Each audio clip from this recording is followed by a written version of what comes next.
Hi there, this is Amanda Frankel with our Crafty Playdate, and I wanted to show you this cute card for Father's Day. Well, this one was for birthday, as you can see by the fact that it says a happy birthday to you.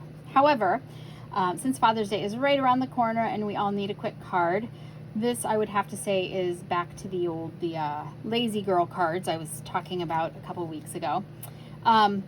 This card is very quick and easy. I'm going to use this Stamparatus, and I'm going to call this a father-in-law card. And the reason that it sounds horrible. I love my father-in-law, don't get me wrong. But sometimes you just don't have that much more to say than Happy Father's Day, love you, me. So this card, because you don't want to write on any of this white area here, I'm going to do my stamp on the front, and then when I open it up, I'm just going to write right here like, "You're the greatest, love Amanda," that kind of thing. I don't have to fill the whole card with writing. So I'm going to show you how to make this quick lazy girl card, and I'm going to do it starting with the trimmer at the very beginning so that you can see how to do this best. Okay, this is an 8.5 by 11 sheet of cardstock, your normal size cardstock. And I am going to go ahead, because this is actually going to be cut the long way, I'm going to actually score. So this is our trimmer. This lighter colored blade is a scoring blade, and this darker color blade is a cutting blade. You want to make sure you have your cutting blade out of the way to begin with, and I am going to score this at 5.5. So I'm just lining this up on my 5.5 inch mark here, and I'm going to go ahead and score it. And then I'm going to take it out and rotate it just 90 degrees, put it right back in, and cut it at 4.25. Now what this has done is basically it gives me 2 card bases, right? Brilliant. It's already scored and now I don't have to worry about it. But for the Lazy Girl card, this version, we are going to cut a piece off this, and we're actually going to use it for this part. So this is just that. Got it? Love no waste cards. So we are going to just cut, I want to say, I'm going to measure again just because I'm that kind of gal, 2.5 inches. So we're just going to put this in here and line it up at the 2.5 inch mark and cut with our dark blade, and there it is. Now, a lot of times you'll see in my videos, I don't score first, I fold the card and then I score. If I did that now, my card would be very mini, right? Because I cut off a piece and it would be hard to do that. So now it's done and I'm ready to move on. So I'm going to go ahead and glue my panel on the inside, only because it gives me a little bit more perspective when I'm centering stuff. If I just try to do it, you know, if I just try to lay this here and put this on here, it's hard to all see because of the navy. So if I just go ahead and stick my white in there, since it's just white, nothing on it, although I could do something on the inside if I wanted, but I'd need to be careful of where I put it, remember?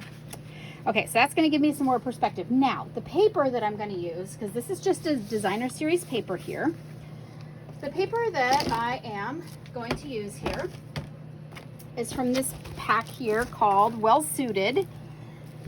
The stamps and dies that go with this are going to be carried into the new catalog, but not this paper. So the paper is in this mini catalog. Let me see where I put it. It's in this mini catalog toward the back here somewhere. Oh, there it is. Well Suited. So there you go. So this is the stamp set that we're using today. We're not using any of these dies, although they are seriously adorable. You can make a whole little suit out of them. Oh my gosh, so cute with little pockets. Love, love, love it. Anyway, this is the paper, and the paper is not going to be in the next catalog. So if you like this set, you might want to hold off and wait unless you want to get it cheaper, because it's 10% cheaper right now. But if you want to hold off, go ahead and get yourself this paper now before it's gone, and then you can get the other dies and stamps. Okay, so this is the paper that I'm using. All of it is adorable. Look at that, looks like a little hanky. So cute, so adorable for a men's card. Look at that, it looks completely like you could make a suit. Okay, in any case, we are going to use this piece here. It's cute on both sides, but we're going to use the checked because that's what I did before. So I'm going to put this on here. Oh, you want to know what size it is?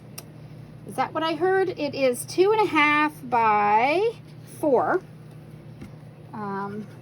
which is easy to cut from a 12 by 12, and I'm just going to center it. It's going to give me a very wide frame, and I like that. I like that sometimes, to just have a really big chunky frame. So that's that. This is going to go on here. It's starting to come together really quickly. So now you're liking these lazy girls.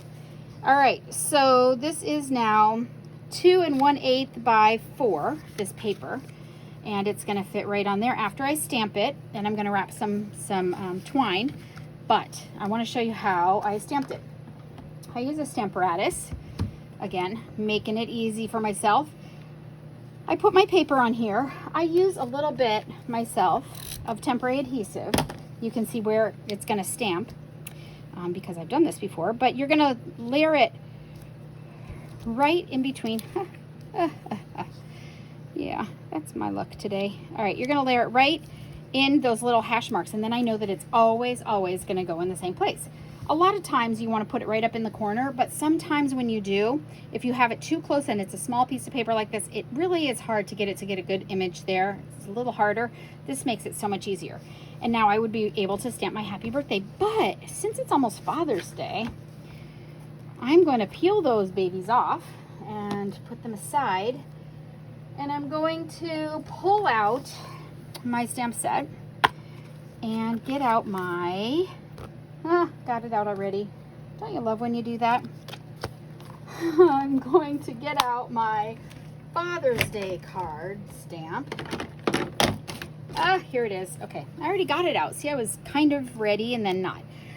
But I wanted to show you how also to place this on if you want to stamp with your Stamparatus. So this is my stamp, and I know that when I close it, I'm going to want it to stamp on there, but how do I put it in the right place? You have to count, you know, the little squares? No. You actually take it, and if I wanted it to stamp on there, I would want it to stamp right about there.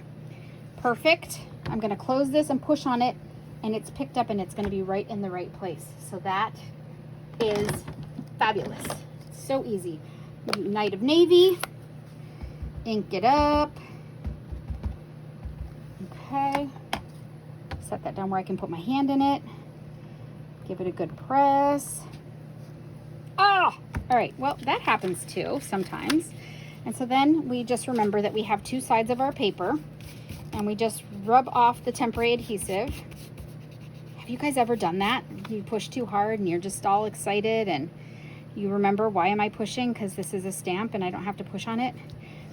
You are the boss of it. You don't have to push on it. You're already the boss of it. Okay, so now I'm going to ink it up again, and I'm going to stamp lightly and gingerly.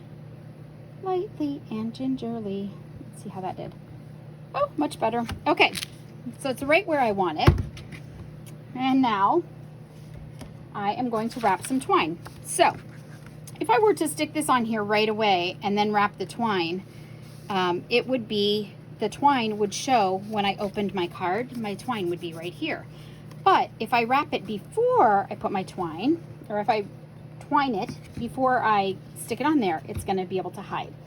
So I am just going to take this, take the lid off that. This is our new, I'm not really super used to it yet, but I do like it. This is our new adhesive. It's so smooth you can't even hear it. I'm used to click, click, click, but it doesn't click, click. All right, and I'm just going to grab some random twine, and I'm sure you have some laying around, and I'm going to make it, I'm going to just stick that on there. So I'm using that adhesive really to just hold it in place, and I'm going to wrap, wrap, wrap, and I'm going to stick it back on the bottom. So I'm just going to spread those out, and now I'm pinching that a little bit, and it's holding the twine in place on the back. Okay, and now I can just stick that right on there. But if I were to glue it on there, it would be lumpy under here. So let's use some dimensionals. Oh my goodness, where are my big dimensionals? Where did all the cowboys go? Here we go. Okay, so we're gonna use some dimensionals, and we're gonna put them around this twine so that it helps hold it in place like that. But we're also gonna put some over here. Dimensionals, by the way, are super inexpensive. They're about a penny a piece or so. So you don't have to be skinchy. You don't have to be skinchy on your dimensional usage. You can be generous. Yes, dimensionals for all my friends. I'm so generous. No, you just want to make sure that you don't have your card sag in the middle, but then also you don't need to go crazy and wallpaper with them either, because you just don't need that many. Oh, what a day. What a day. All right, so this has a big frame to it too, so I want to be careful when I'm centering it. And now, the trick here is I do not want to put glue on this half, because if I do, I will glue my card closed. If you don't believe me, watch the wine video. Go back and watch the wine video. So if you just kind of lay it like this, if you lay it here upside down where you think you're going to do it, because we're just going to put glue, I'm just going to do this, make a line, and then I know I didn't glue it too far over. Does that make sense to everybody? That way I didn't get glue here. If you get glue here, when you close your card, it's gonna stick closed. And then it's really a father-in-law card, because you don't have to write anything in it at all because it's glued closed. And it will keep them baffled for hours. All right, so there you go. This card is easy peasy. Definitely a lazy girl version. If you see something that you like, especially if it's out of that little catalog, please let me know. If you do not have a Stampin' Up! Demonstrator of your own, I would love to be yours. And you can find me at the link below, along with all of these fabulous items. And thank you very much for stopping by. We'll see you soon. Bye-bye.